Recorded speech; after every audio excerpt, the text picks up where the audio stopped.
हाँ दोस्तों देखिए, ये आपका जो है 2025 का एक बहुत फेमस क्वेश्चन है फिजिक्स का, जिसकी काफ़ी चर्चा नेट पे हुई है। और इसको अलग अलग लोगों ने अलग अलग प्रकार से सॉल्व किया है। कुछ लोगों ने एक्सप्लेन किया, कुछ लोगों ने एक्सप्लेन नहीं किया है। क्वेश्चन एक बार रीड कर लेते हैं। Consider a water tank shown in figure. It has one wall at x बराबर l and can be taken to very wide in z direction.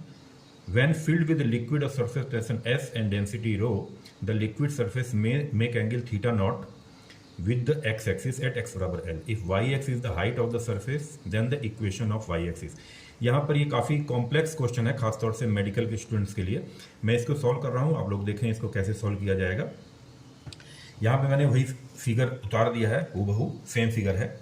अब ये आपका लिक्विड का सरफेस है और आपको मालूम है कि लिक्विड के सरफेस पर एक खिंचाव होता है जिसको हम लोग सरफेस टेंशन बोलते हैं। तो हम लोग ये मान सकते हैं कि सपोज करिए हम ये पॉइंट कंसीडर करें, एक छोटा सा पॉइंट कंसीडर करें और इसमें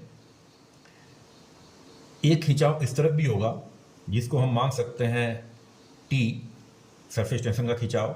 और ये खिंचाव हर तरफ चूंकि होता है तो इस तरफ भी वो खिंचाव होगा।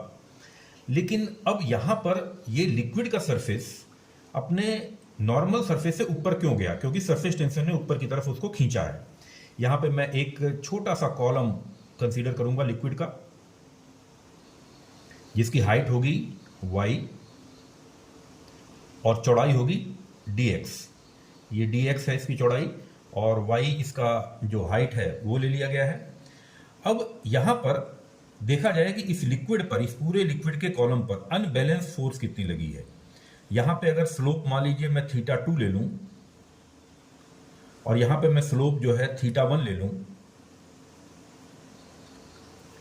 तो अब अनबैलेंस फोर्स कितनी लगेगी? ध्यान रखें, unbalance force t sin theta upward direction में, इसके दो कंपोनेंट होंगे, t cos θ2 और इधर t cos θ1। ये दोनों आपस में बैलेंस हो जाएंगे। लेकिन अनबैलेंस फोर्स जो होगी, अनबैलेंस फोर्स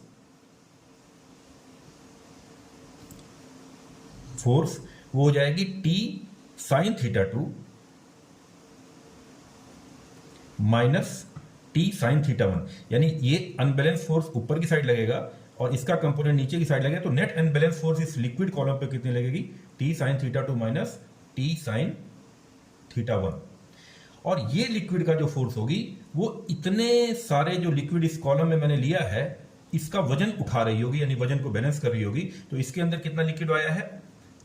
y dx, ये इसका एरिया हो गया। 1 मीटर की लेंथ हम लोगों ने कंसीडर की है जेड डायरेक्शन में, एंड डेंसिटी ये, और g, ये फोर्स इस लिक्विड पर नीचे की डायरेक्शन में लगेगा और इसको ये सरफेस टेंशन बैलेंस कर रहा होगा।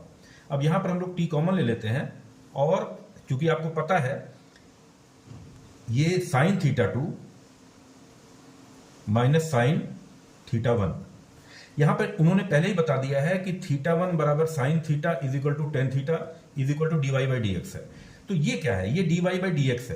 तो इसका मतलब t कॉमन ले लिया गया, dy by dx at 2 position minus dy by dx at 1 position is equal to y dx rho g।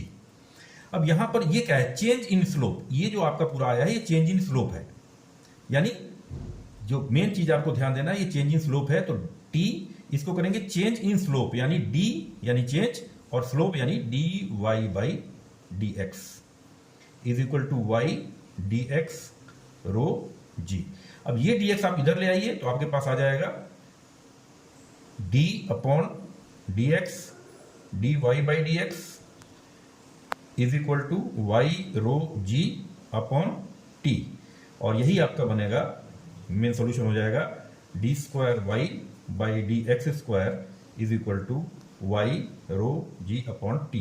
यहाँ पे आपके क्वेश्चन में टेंशन की जगह सरफेस एस इस्तेमाल किया तो आप एस ले सकते हैं। इस प्रकार से आपका ऑप्शन नंबर हो जाएगा करेक्ट ए, यानी फर्स्ट ऑप्शन करेक्ट हो जाएगा। तो इस तरीके से दोस्तों इस सवाल को सॉल्व करना है। इसको आप देखें वीडियो को, और अगर आपको अच्छा लगे तो आप कमेंट करके बता सकते हैं।